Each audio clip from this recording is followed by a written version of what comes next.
Hello, everyone, and welcome to today's Migration Policy Institute webinar, Charting a Smart Agenda for Managing Climate Migration. My name's Lawrence Huang, and I'm a policy analyst at the Migration Policy Institute, where I lead our research on the nexus of climate change and human mobility. I'm excited to moderate today's panel with three superstar experts. They come with wide-ranging operational and policy experience tackling climate mobility issues in Africa, in Asia, and at the global level. I'll introduce our panel soon, but today we're going to have a broad-ranging conversation exploring policy solutions on climate change and migration, and I hope a very forward-looking, practical discussion on what policymakers and practitioners can do. We're leaving plenty of time for Q&A after the panel discussion, so get ready. During the webinar, please type your questions into the Q&A box so we can start sorting through them. Today's webinar also wraps up four recent policy briefs we released on climate migration, which can be found on MPI's website, and the links will be put in the chat. So just to set the stage, I think we're at the point now where governments across the world have recognized that climate change and migration are interlocking global issues that need to be addressed. We hear this from governments, and we hear this from local communities in the global south who are on the front lines of climate change and who have been dealing with floods and sea level rise and extreme heat for years now. And we hear this from donor governments and high-income countries themselves. These are countries which are experiencing climate-related displacement. Look at recent floods in Spain or hurricanes here in the US, where I'm based. These have led to large-scale internal displacement. And these donor governments are scaling up their climate and development funding and support to partner countries who are on the front lines to tackle these issues.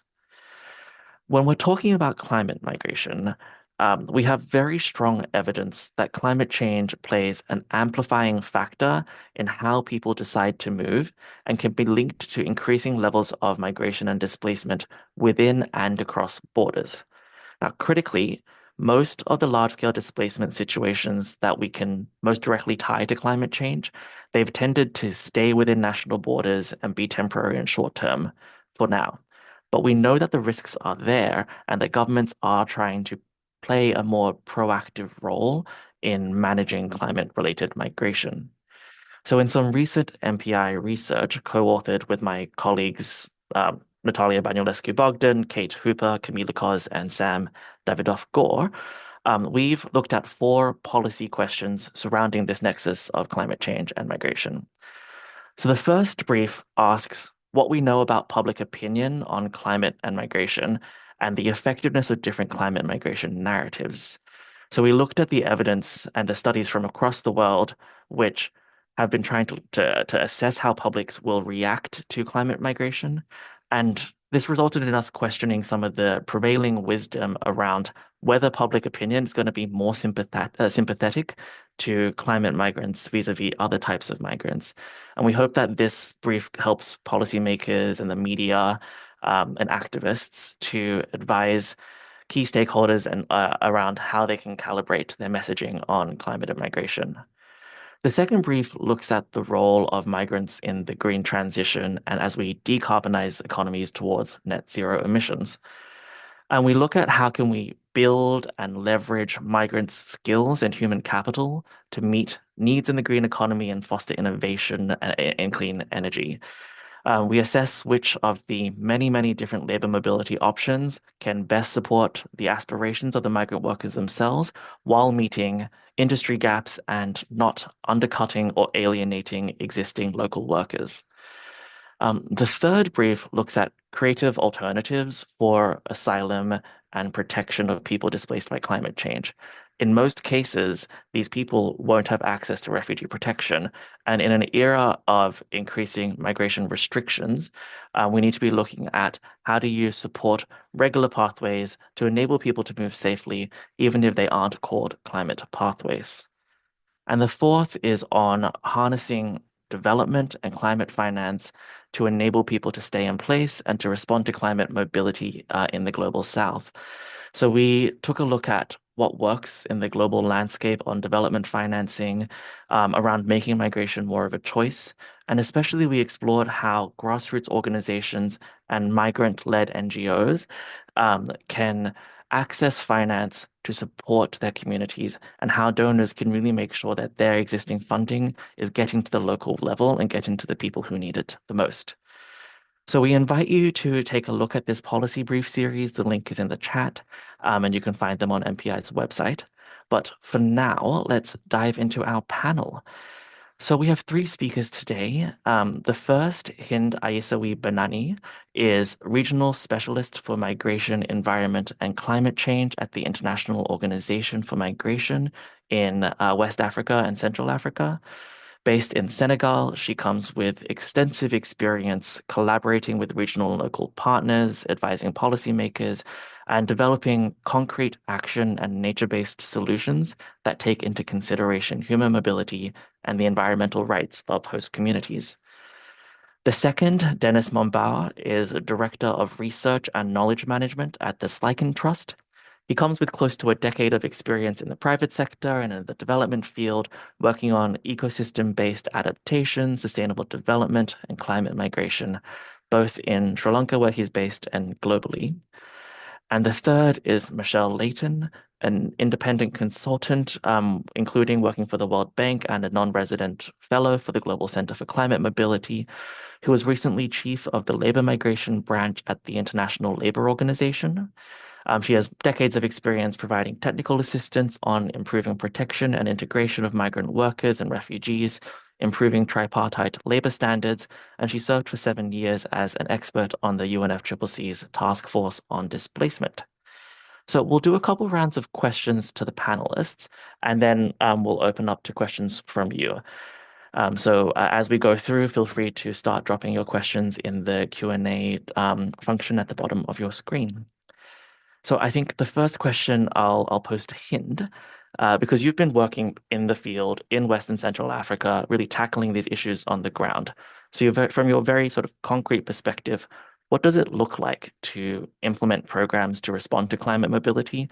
And can you share specific examples of how you've approached climate migration programming concretely? Thank you so much, Lawrence, and thanks you so much for having me. And let me congratulate you for the policy briefs you just mentioned. I took a lot of pleasure in reading them, and it was very insightful. So thank you again for the invitation, alongside also such eminent panelists. So my first point would be, I mean, it's of course, I mean, it's important to tackle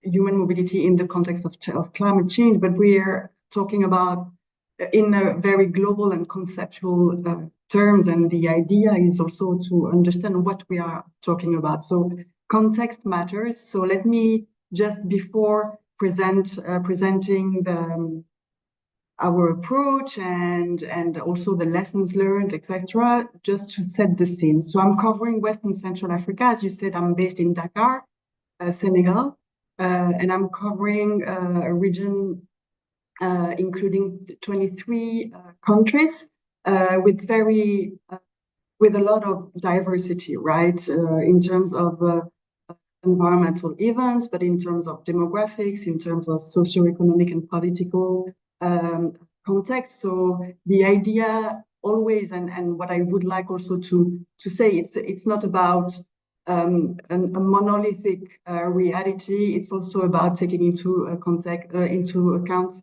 the context and putting the social and the human dimension at the core of the climate discussion. This is exactly what human mobility in the context of climate change is about. So in West and Central Africa, the region I cover, climate change is already impacting human mobility patterns. So I am sure you all know the Internal Displacement Monitoring Center, IDMC. They publish a report every year, the GRID, the Global Report on Internal Displacement. And according to the IDMC, to give you an example, as of the end of 2023, the region accounted for 280 5,000 IDPs, internally displaced persons, due to disasters such as floods, storms, or landslides, which represents approximately 3% of the total IDPs, internally displaced persons, in West and Central Africa. And in 2022, it was 12% of the total IDP. So it's like it fluctuates from year to year. It's and like in 2022 globally, we had breaking records in terms of internally displaced people related to disaster. We quote also another figure, which is the figure of the Groundswell report of the World Bank, which were published. There are two reports that were published in 2018 and 2021. And according to the World Bank, in 2050, if no bold climate action is undertaken with including development policies, we could have 32 million people migrating internally in West Africa because of slow onset events such as desertification, land degradation, coastal erosion, etc. So, I mean, we are addressing an important reality, and I would like also to add the fact that we are in the most urbanizing region in the world. Of course, it's not due to climate change, but the resilience of cities, which keep on being territories of opportunities, but also of safe havens for migrants or internally displaced persons.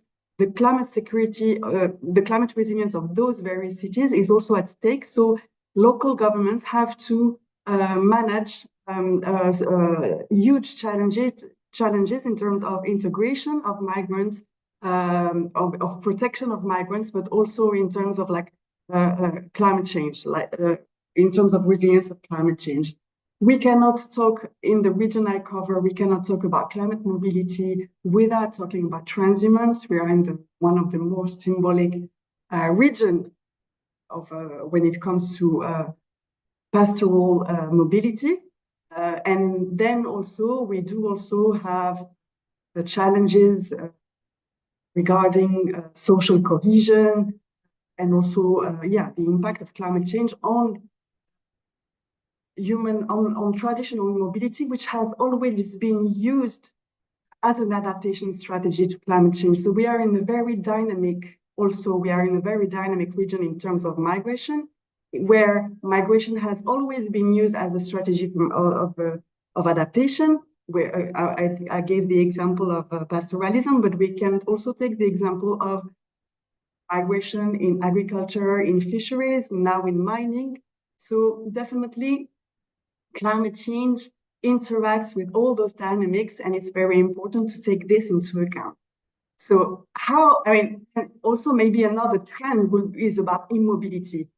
Of course, I mean, we talk a lot about like climate change, human mobility in the context of climate change as a trigger of mobility. But in this context, forced immobility can also be a big issue when it comes to most vulnerable communities. Not everyone has the option to move. So that's why IOM has developed a strategy, an institutional strategy on migration and climate change, which also has been completed with a climate mobility roadmap. And this strategy promotes solutions for people to stay, solutions for people to move, and solutions for people on the move. So the idea is to create the conditions that for the people, and among them the most vulnerable, to be able to move or not to move, but like voluntarily. The idea is about the agentivity, I think we say in English, or the agency of the people and community to stay or to move. Giving also the possibility, creating the conditions for people to stay is of course very important, but also giving them the possibility to move, to be able to move, to adapt, and maybe to come back is also very important. And what we've noticed also is that, and it's like kind of common sense, but thanks to our work on the field, we've noticed also that the most vulnerable, because we are used also to work with a very vulnerable population. Not all migrants are vulnerable, but the vulnerable communities we work with, we've noticed that they were most vulnerable to climate impact, adverse impact. So, for example, when we take the example of labor migrants in agriculture, we noticed that during the dry season, they are more vulnerable to the lack of access to water, and during the rainy season, they are more vulnerable to floods. So yeah, the idea is also to highlight also and document the vulnerability and the climate vulnerability as an aggravating factor of vulnerabilities, but also of inequalities and also of threats when we talk about climate security, for example. How much time do I have left? I'm sorry, because No, this is great. Thanks. It's really important regional context. If it's okay with you, I'm gonna run through the colleagues and then come back to you to give some of those yes. examples you were talking about and some of those So I took all lessons. the time I had.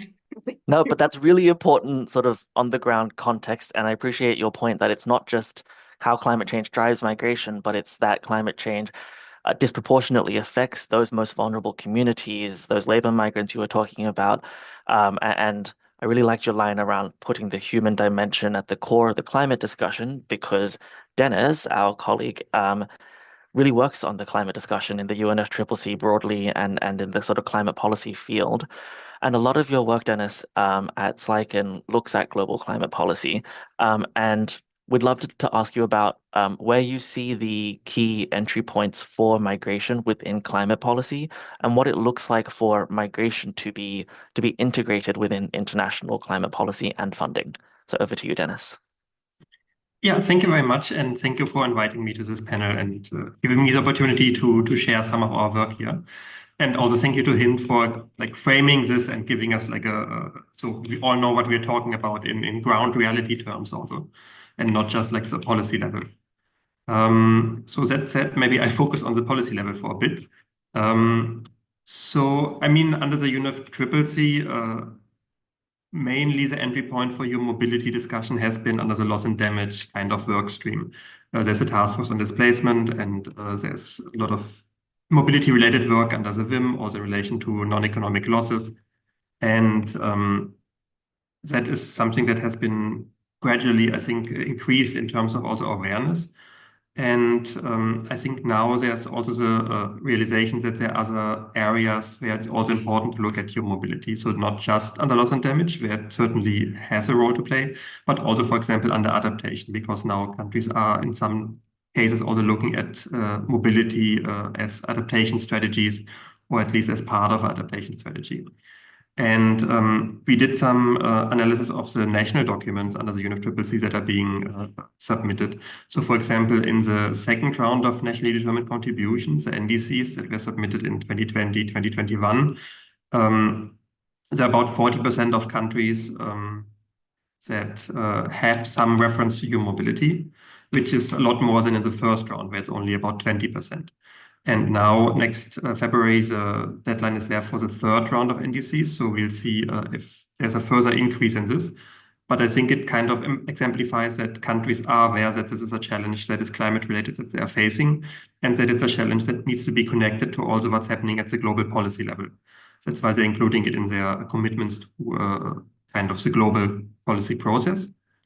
Similarly, in national adaptation plans, NAPs, it's even more visible because, I mean, these are mostly submitted by developing countries. There are now 59 submitted NAPs as of last week with the submission of Zimbabwe. And out of these, 83% mention human mobility in some form. And almost 2/3, 64%, have some kind of concrete action that is attached to it to either address migration, displacement, or planned relocation. And the majority of these are in the African region, but there are also many Asia Pacific and Latin American countries who have commitments or considerations related to mobility in their national adaptation plans. And these obviously also need means of implementation. So I think that is one entry point where we can look at how mobility also connects to the finance aspect, how the operating entities under financial mechanism and how the different available funds can also contribute to financing these either solutions or ways to kind of mitigate negative forms of mobility. In the NEPs, for example, there's a broad range of different considerations. So some are looking at discouraging mobility by enhancing in situ adaptation and building resilience and preventing, for example, rural exodus. Others look at the already happening forms of mobility and on protecting and supporting those who are already moving, and also sometimes those staying behind in the host communities. And then others are focusing, kind of going one step further and looking at mobility as adaptation strategy, as I mentioned. And I think now in the discussion on the global goal on adaptation, it's also a good entry point to look at it because there are several targets under the GGA or the UAE framework for global climate resilience that would be very relevant, like looking at the infrastructure and human settlements, looking at the cultural part, looking at food security and livelihoods. All of these targets would be closely connected to human mobility in its different forms, and also indeed human immobility, if voluntary or involuntary.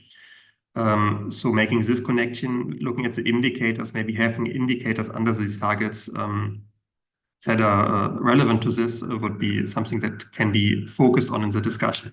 And now there's a process under the UAE BLM work program. There's about, I think, 7,000 indicators that the different expert groups are going through that have been identified as potential indicators. So looking at how some of these can also acknowledge these realities of mobility would be very important. So I think adaptation is one area where we can look at mobility. Loss and damage obviously is there. We have done a number of case studies also from different countries on how human mobility can become a form of loss and damage or loss and damage can lead to human mobility, and what kind of different impact this brings with it, not just like in terms of livelihoods and having to move, but also in terms of like the loss of social cohesion, the loss of a sense of place, of attachment to a certain location, to a territory, and also the cultural factors that come with it. So many of the case studies, there are a lot of negative impacts when it comes to relocation, when it comes to people having to migrate for economic reasons, or even disaster displacement indeed. And now that there are 59 countries that have a national adaptation plan, and many of these had them now for a couple of years, some countries even since 2015 or 2016, we are also looking at the implementation of these NEPs. So that's also, I think, where the funding comes in again. And also other means of support, like the technology transfer and capacity building, and things like action for climate empowerment, building like kind of this inclusive process that includes different stakeholders, where there's a public awareness component, access to information, and also the participation of different stakeholders, including those affected, but also community-based organizations working with migrants, NGOs working with migrants, local governments. So now that countries are implementing their NEPs, we have also started a research in partnership with the NEP Global Network on NEP localization and subnational implementation and how human mobility is incorporated into that. And we are currently doing 3 case studies. One is in Costa Rica, one is in Sri Lanka, and one is in Senegal. And I think you might have been at the recent workshop that we had for that case study also in Dakar. So there we're looking at how human mobility considerations are or can be included in this localization of the national adaptation plans. Because in the end, adaptation will take place at the local level, right? Because it's very context specific, and so is human mobility. So there's a need for very localized data and very localized planning. And that can be in different ways. So some countries have specific local adaptation plans. Sri Lanka, for example, has provincial adaptation plans. Others have even municipal adaptation plans. But there's also different approaches to just breaking down the national adaptation plan and kind of localizing these actions that are already there, or mainstreaming this into the local planning processes. And we'll very soon publish a first scoping paper or primer on this topic, and then after COP, probably for the NEP Expo next year, a comprehensive publication that outlines these different considerations and the typology of them from the published NAPs and submitted NAPs, but also from interviews with experts and stakeholders and kind of an in-depth research on how mobility can be incorporated and maybe should be incorporated into local adaptation planning and the NAP localization. And maybe I'll stop at this point for the moment, but happy to go again. Thanks so much, Dennis. We are very much looking forward to your guidance and to those case studies. They're very exciting. For those who don't follow climate policy very closely, the UN Framework Convention on Climate Change, the UNFCCC, revolves and includes these global climate conferences, the COPs, including COP29 starting up in a couple weeks in Azerbaijan. And Dennis, I thought it was really striking that you looked at the national climate adaptation policies under the UNFCCC, and I think you said 83% of them mentioned human mobility. And I think that's a good point that we're, moving into COP29, we're not starting from scratch. There is real precedent for tackling migration in climate policy, whether that's as a form of loss and damage or whether that's under adaptation. And we are expecting considerable discussion around this at COP29 in a couple of weeks. So, Michelle, question for you around labor mobility and around the role of labor mobility, both as a tool to help people move and as a means to source the labor that we need for the green transition. What are the challenges involved and related to this as the green economy grows and jobs in clean energy grow? How can we balance turning to foreign workers with the proper investments we need in the domestic workforce? Well, thank you so much, Lawrence, and it's a pleasure to be here and really to see the reports that you've put out with MPI, and of course to see Dennis and Hind here as well, talking about different aspects of the topic. Well, first, let me just say that healthy labor markets are essential to build resilient communities. They create an environment to help businesses grow, expand opportunities for people to be employed in decent work. And we know that communities that have access to decent work and social security and protection tend to be more resilient when climate impacts occur. The reality is that many economies and industries need migrant workers to fill labor shortages. Workers are aging out of the labor market. So this causes barriers to growth. We also know, and the ILO's figures are fairly clear, that the majority of people moving, I think it's now over 70% in the world, those who are migrants, are looking for work. So we already have people in the labor force who are migrant workers who are searching for work. And yet we still have many labor shortages. We see this in the healthcare industry, agriculture, construction, transport, tourism. And of course, there are skills shortages at all levels that we know about, which are important to helping the green transition. So everything from those who need to install solar panels to engineers for developing energy efficient products. So labor mobility pathways that are regular and safe are going to continue to be needed. At the same time, labor mobility cannot be seen as the solution to the climate crisis. It's just one tool, but one tool that can help provide humanitarian and economic safety where people are seeking to migrate or are displaced. And less developed countries hit hardest by climate impacts need investment for local businesses to survive. They need training and education for their workers so they can build robust labor markets and create green jobs, and they can themselves become more resilient to climate shocks.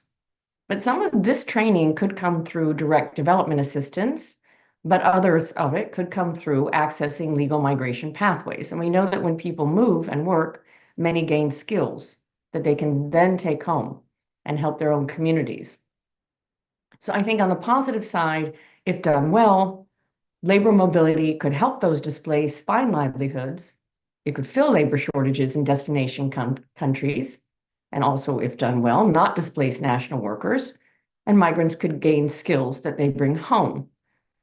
But let me say that given how charged the migration discourse is today in so many countries, I think countries will find it difficult to achieve the goals if their policies are not carefully crafted based on rights and balancing a number of challenges. So how to provide job security and training for the national workforce, including on green jobs, so migration doesn't displace national workers. doesn't contribute to structural labor shortages in the destination country, how to guarantee that migrant labor and migrant rights and their dignity is protected, including their fair treatment in wages, freedom of association, health and safety, and social protection. And then how to become informed on what that right balance is through social dialogue, which is engaging business and labor and those stakeholders on the front lines of the workplace with government to agree on what is the right balance. But right now, too few countries utilize social dialogue in designing migration frameworks. Many of us, I think, recognize that existing migration systems are not sufficient. By and large, they do not guarantee a fair approach to those participating in migration. There continues to be a lot of discrimination, hostility directed at migrants, and weaponizing migration really brings instability to societies. But let's consider that small businesses employ, for example, in the United States, over 60 million people. Trade unions have over 16 million people, workers, and all of them in turn have families that they support. So bringing the business side and the labor side together to work with governments on what those appropriate conditions are for policy and designing policies really could yield a lot more trust in the system and government policy, and a belief that migrants really are part of the solution to growth and not a barrier to prosperity. And of course, this may take time, but it can yield so much more in social cohesion. And the International Labor Organization has a good set of experiences that seeing this approach work in other aspects of labor market policy. There are some countries employing this in migration policy as well. So I just want to give the example of the German and Philippines agreement to bring in healthcare workers where there's a need to fill labor shortages, and there still is a need. But this agreement actually involved social dialogue in both countries. And they created a tripartite committee to help ensure workers' protection, to ensure the pathway to bring workers from the Philippines to Germany was including dignity and protection and social protection, but also training, building and training for national workers for the long run, and also for workers, for migrant workers. So this kind of model or approach is one that could help inform those who want to create labor migration pathways, either for climate or for the green transition. But every country faces a unique set of climate impacts, depending on their culture, economic and social development, and climate responses. So ILO, along with others, have designed guidance in order to bring the labor components more readily into the policy design process when you're looking at migration or adaptation. And it's also informed now guidance that the global business associations have adopted through the International Organization of Employers and even the International Trade Union Confederation and global unions in their guidance. So I would say that policymakers have a lot to look at if they really want to craft these these labor mobility pathways with a view to ensuring there's more of a balance of bringing in labor to countries and helping countries that are origin countries. So that guidance is worth looking at. But let me end by highlighting 3 areas where we see lots of deficits that warrant much more focus and attention. The first is developing better data on labor market impacts linked to climate change. So there's been a lot, I think, as our previous speakers have said, on migration and linked to climate change, but the labor market aspects are really underserved. And that needs to be a much greater focus. The Global Center for Climate Mobility has begun modeling with other partners the links between migration and how certain countries are going to be affected and where people are going to move. But some of the labor aspects are not well developed, and that's really needing attention.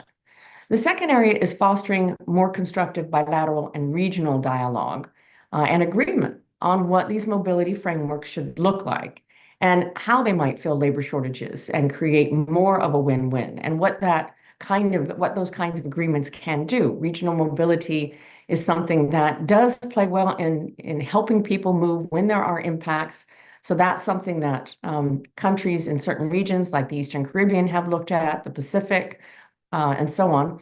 But these are things that we need to do more of. These are dialogues we need to have more of, and we need to have agreement on how to support each other. Creating more opportunities for social dialogue, and this is my last point, clearly needed so that that labor mobility can be a positive experience for everyone and bring people together rather than driving them apart. So I'll end there. Thanks. Thanks so much, Michelle. I think love the really concrete example in the Philippines and Germany and the fact that you've highlighted we have existing guidance on decent work and migrant rights, and we don't have to be reinventing the wheel every time we talk about these issues. I want to get to questions soon, so I'm going to invite the folks in the room to put your questions in the Q&A so that we can start gathering them. And for the three panelists, I'm going to ask you to do rapid fire 1-minute responses to this question, which is, what is one concrete success or concrete good practice from the past couple years that you can point to on climate and migration? Hind, I'm going to go to you first because we're just cycling through. One concrete example in 1 minute. Yes, thank you so much. I will put the link to the project in the chat so that you have an idea of the approach. It's the MITSA project. It's on the role of labor migrants in urban and peri-urban agriculture in the suburbs of Dakar and Abidjan. But we also have the TAMA project in Mali. It's ongoing. And we also have a project in Sierra Leone, for example, addressing sea level rise in a remote island with fishermen communities who are completely isolated. So there are different challenges here, but definitely I would say like that the idea and it's about being concrete in this idea is not to oppose the social and human rights of labor migrants, of the migrants in general, and the environmental rights of host communities, also having a right-based approach. And this is the approach we've been having on this MITSA project in Abidjan and Côte d'Ivoire. And now, so some migrants, international and internal migrants, are trained in agroecology and agroecological techniques. And in urban and peri-urban agriculture, with the proximity of markets, also it's very important. And we know that, like within a thin timeline, some other neighbors have seen this experience and started to restore lands in urban settings that were known or supposed or thought to be unfertile or prone to construction rather than to agriculture. So yeah, the idea is to work on nature-based solutions, around nature-based solutions, and to have like this integrated approach and having migrants and host communities not being in competition over the resources, but like helping each other. And also, so nature-based solution is a good approach to join and not to oppose also the natural resources and human resources factors, but also and the idea is to develop solutions that do fit the both, let's say, streamlines. I don't know if it's correct what I say of rights, like environmental rights and social and human rights. Thanks, Hind. I love this example. The link with the project, it will be in the chat afterwards. Dennis, over to you. One concrete example. One concrete example.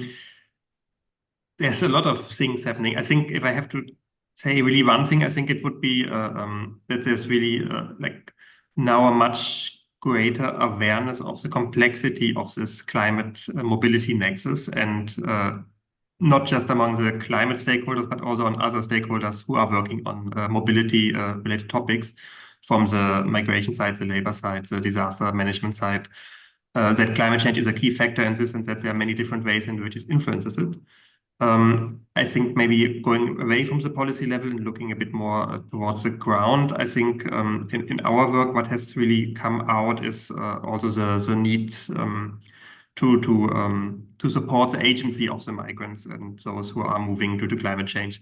So we do a lot of work on entrepreneurship and building like things like financial literacy of migrants, which is often identified by them as like one of the key things that they want to do, to be able to have a greater autonomy and ability to see if they want to migrate and how it is beneficial for them.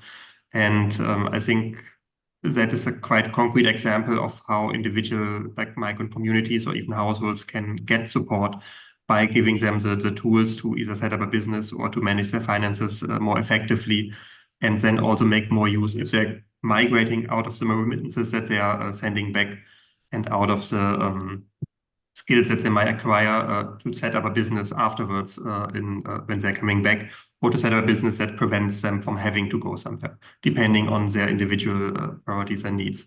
And to have these voices also reflected in the policy process again. So not to just have migrants as a group that is kind of to be addressed as a vulnerable group, but to give them the ability to actually express what they need and give them these tools to have agency in their decision making. Thank you. Thank you so much, Dennis. I think really important point around remittances and entrepreneurship, something that I think we as a field have a lot more to do on, because it's very much underdeveloped. Michelle, we have many questions rolling in, so I am going to hold you to 1 minute if that's okay. But one other concrete example in 1 minute of a good practice. Michelle. Oh, you're muted, Michelle. We've talked a lot about the global guidance that is out there, the global discussions at the UNFCCC, the Task Force on Displacement, and then, of course, things happening on the ground in a localized situation. I'm actually excited to see that the regional frameworks are developing, some of them, that include climate and climate mobility and for work as well. And the IGAD, the Intergovernmental Authority on Development in East Africa, is one example. But the regional framework, Pacific regional framework on labor migration, labor mobility is really important. It's really climate mobility. So that Pacific regional framework on climate mobility among the countries in the Pacific is really an important milestone. But there's also the Eastern Caribbean Agreement that has allowed people to move during hurricanes and also to move for work, which has helped rebuild some of the countries in the region. I think more of that regional dialogue and bilateral dialogue in the spirit of solidarity and cooperation, which looks for areas that people can move in, is going to be really important in the future. And I think we have some models to look at now. So I'll stop there. Thanks so much, Michelle. All right, everyone, the questions are coming in. They are fantastic. They are many. I will do my best to get through them and ask the panelists to keep answers short so that we can get through as many as possible. I'm going to take moderator's privilege, however, to answer one of the early questions that came in around one of the policy briefs we haven't discussed here on international protection and displacement and the Refugee Convention, wherein in that policy brief, some colleagues and I looked at sort of the prospects for amending the 1951 Refugee Convention to provide legal protections to people displaced by climate change. And I think what we've argued there is not just that it's going to be incredibly politically difficult to do that in this current era of migration policy and protection policy, but also that it would be hard to do on a practical, technical level because it is so difficult for us to delineate who is moving because of climate change, who is this magical population of climate displaced people who would warrant refugee protection under a revised refugee convention, whereas others wouldn't. So I think we have been trying to, in that work, really think about like what can policymakers do now rather than waiting for a moment where we can or would want to sort of reopen global international refugee law. Okay, we have a bunch of questions coming in. I'm going to pull out one, which talks about the sort of late ecological overshoot, unraveling, climate catastrophe, and I want to ask maybe Dennis or Hind around, do we think climate change is going to overwhelm migration services? That's part of the question. Like, are we at the point where climate catastrophe is going in such a sort of bad direction that we should be concerned about that? Either one of you want to take that? It's not an easy question. I'm going to start with hard ones. But I can try to answer very quickly. The idea here is that migration is part of the adaptation strategy to climate change. And climate, I mean, this is what says the Groundswell report. What says the Groundswell report? That there is an emergency, an urgency for climate action. That climate is aggravating vulnerabilities and inequalities and threats. And then if we do not address this, we will have more serious issues. And the idea is to put the human dimension into the climate, into the climate, like not discussions, but actions. So yes, I mean, of course, there are huge challenges ahead of us, but the idea is to see how do we tackle them. And we cannot tackle them if we do exclude the most vulnerable from the solutions. That would be my answer. That is a good answer to a hard question. You mentioned Groundswell, that modeling. My answer to that question is that if you look at that modeling, it tells us that if we prepare with smart policy development, start development funding, start smart migration pathways, their modeling is that 80% of internal climate migration would be reduced because of proactive choices. So it is possible. We have the modeling that shows us this. So it's not necessarily catastrophe. Michelle, there are many questions following up around both sort of tripartite social dialogue and sort of polarization, as well as specific sectors. So let me just pull a couple out. Are there specific geographies, sectors, or types of jobs where you think that we're most promising to look at labor migration and green jobs? Someone pointed out that in the US, solar panel installers have to pass a technical exam in English, and that population of migrants who have that technical English ability might not want to take those types of generally low-paid, poor working condition jobs.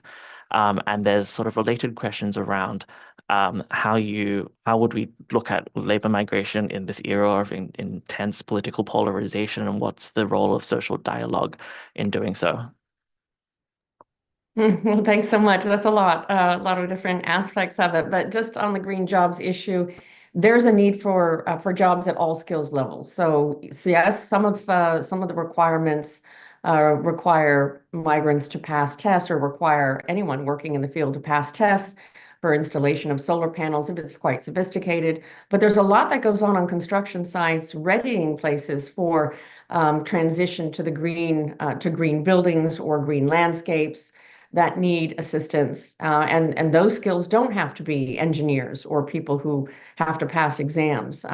In tourism, in transportation, there's all kinds of jobs that companies are looking to make that transition, which don't require necessarily high-skilled workers. And right now, most of the businesses in many countries in Europe, the US, and Asia are saying they don't have the trained skills they need. Even in the low-skilled areas, they don't have people who can fill those jobs. So there's a lot of need if we're going to make that transition. In terms of social dialogue, really, this is about bringing the right stakeholders together to help inform policy. And too often we see that migration policy and migration systems may be based on many other factors, but they're not constructed really with the engagement of the stakeholders who are going to be implementing them, and implementing them on the front lines of the workplace. And we have seen successes in bringing business and labor together. They don't always agree, but when they do, it's a really powerful statement with the government that this is something that society really believes in as a course forward. So I would say that we need to do much more of that and engage the right stakeholders in all of these discussions, depending on what aspect we're looking at. But yeah, I think that's quite needed. Thanks, Michelle. I would also, just in response to some of those questions, point out that we have really good data that migrant workers are already in green jobs. So in my country of Australia, we have like about a quarter of workers in clean energy jobs are foreign-born workers. These are electricians, engineers. The jobs are ranging across skills levels. These are scientists and STEM professionals and semiconductor workers, as well as some of the lower paid jobs.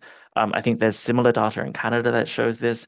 I don't know the numbers, but Germany's really prioritizing this as well. Like I think we should start from a position of recognizing that migrant workers are working in the green economy already and supporting the green transition. So we need to better understand that in order to identify which are the types of jobs where we need to be targeting for labor migration if that's appropriate. Um, Okay, Dennis, there's a question around the national adaptation plans in the under the UNFCCC, and how many of the sort of two-thirds of developing countries who haven't yet submitted national adaptation plans do we think will do so in the next round, and how many of those will have mobility integrated, and what can stakeholders do to influence and support this?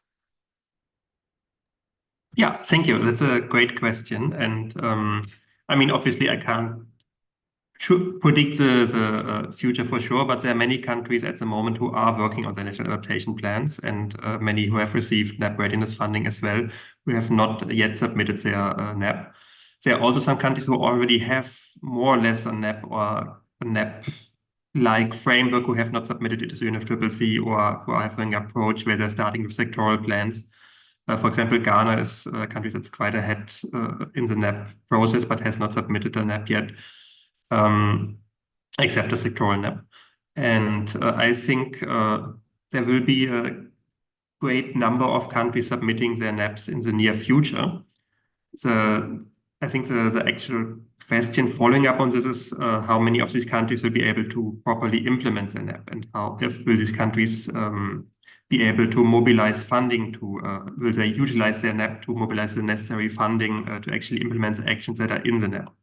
Because even of the countries who already have a NAP, I think many have struggled to properly operationalize it because it is a difficult challenge, and it needs to be, as I mentioned earlier, also brought down to the local level, which requires a lot of vertical integration, but also horizontal integration between the different sectors and line ministries and different entities that are involved in this process.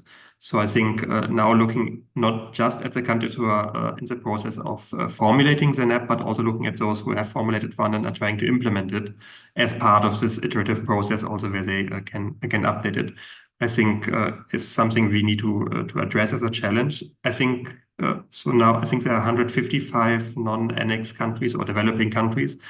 Like in a wide definition. So 59 have submitted already. I think there was some target to have 100 by end of the year. This might be very optimistic, but I think we might reach 100 perhaps in the near future, in the next few years. But then again, these need to be actually from documents turned into like actual practical impactful actions. And how to be part of this process. I mean, this is highly country specific. Ideally, the NAP process by design should have the opportunity for different stakeholders to be engaged. This is the case to varying degrees in different countries. So it's also, I think, sometimes there's a need to build momentum from like the civil society, community, NGO, research side, who actively try to create these spaces in the NAP process and engage with the government and the other stakeholders to make sure that these voices are incorporated and heard, and that also those who are actually kind of either the beneficiaries of the actions in the NAP or the like those who have to implement them are kind of having the sense of ownership, and that their voices are being included in the process of designing these actions. And ideally that these actions are also designed in a way that is realistic, that has like maybe a costing, that has a structure for implementation, where there's a clear mandate for entities doing this, and also clear M&E or ML process to be able then to also evaluate this impact, which is not trivial for adaptation also, because a lot of these actions are perhaps, if you're looking at nature-based solutions, they're long-term actions. If you're looking at building capacities, they're all long-term things. It's important to understand how to evaluate. Sorry, No, that's great. wrapping Thank up. you, Dennis. I'm trying to get through two more questions before we wrap up, but those points are really important. I will say for those going to COP or involved at COP29, it's worth flagging that the global goal on adaptation, the indicators there, There are multiple proposed indicators on mobility across different indicators, including some proposed by the Africa Group of Negotiators. So I would highly recommend taking a look at those because I think that will be an important moment, not just under loss and damage, but under adaptation at COP. Okay, we're going to do two questions. We're going to do them in 4 minutes. Hind, there's a question around what do we do on involuntary immobility? How do we help people who can't move? Thank you so much. Well, it's about addressing the vulnerabilities, right? For example, if I take the example of my region, we see that like in the Sahel region, when in fragile contexts or in the context of conflicts, people who were used to move cannot move as they used to move. And so like conflict comes immobilizing in the context of climate change. So then they are even more vulnerable to climate change. So the idea is to keep on advocating for the right of the freedom of movement of people, and addressing the vulnerabilities and creating regular pathways. I mean, it's not a new science that we are creating here. We're just like strengthening the approach to protection when it's needed, and to resilience when it's needed. And yeah, I mean, it's about yes, strengthening the resilience and mitigating the vulnerabilities. Yeah, I mean, I don't have it's exactly here, that. but No, yeah. it's addressing the vulnerabilities in that context. Michelle, were you trying to come in? Yes, I just wanted to, sorry, I saw in the chat and some of the questions, someone had asked about what sectors are going to be most affected by, or areas in which people or policymakers can focus on. And I mean, clearly agriculture, I think Hind mentioned this in some of her work in West Africa, Dennis mentioned this, but agriculture is key. It's you know, immediately affected. It's affected now. And I think Hind, you mentioned fisheries, in that area, but these industries are already suffering great amounts of impact, but also construction and heat stress. But construction in terms of those areas that are going to be needed and most areas to focus on, tourism and transport. These are the 4 sectors. I mean, if you were going to look at industries and try to drill down into what kind of work could be done, what kind of labor mobility might be useful, how to help companies and industries stay in place in countries, but also how to help those people move to industries that are growing in other countries. These are sectors that are going to be really key. And the last point someone asked, and I think it's really important when we talk about avoiding structural labor shortages in destination countries, which create a lot of division. Migration policy is so temporary and precarious that most migrant workers are not getting the biggest benefit out of them. In fact, their experiences have by and large not been good. And if we're going to look at migration as part of climate adaptation, migration policy really needs to look at the future and to say some of these jobs really are going to be over decades. And that means that people need a pathway to citizenship. And I think there's a lot of people calling for that revamping of migration policy to be a little more realistic and not put everybody in this temporary box and send them back home and so on. There's many people who've worked 30 years in the same job. So we need to be attentive to that. So those are the points I wanted to make. Thank you. That was fantastic. I love 4 specific sectors: agriculture, construction, tourism, and transport. Really helpful. Last point before we wrap up. There are multiple questions around today's political climate, sort of the rise of far-right governments and how to counter sort of securitization narratives that dominate discussions on climate and migration. I will say that's such an important point. I would invite you to take a look at that brief. We have been at times quite pleasantly surprised, honestly, by how governments have been when they come to us to advise them on how to message and talk about these issues. There's a real appetite for balanced, pragmatic, often positive narratives on climate and migration. So I think there's a lot more work to be done there. I'm going to wrap us up. So thank you so much, everybody, for joining. I apologize for those who submitted their many questions, which we couldn't get to. I'll invite you to take a look at the policy briefs on MPI's website. Massive thanks to the Rockefeller Foundation, who supported the development of these policy briefs, to our panelists who've all been part of our advisory board supporting this research. This topic is a real priority for MPI moving forward, so please get in touch with us if you're working on this, and we can collaborate and support. An audio recording of this and a video recording of this webinar will be available on the MPI website. Reporters on the call can contact Michelle Middlestat. Her email is on the slide. It was so lovely to have all of you. Thank you so much and have a wonderful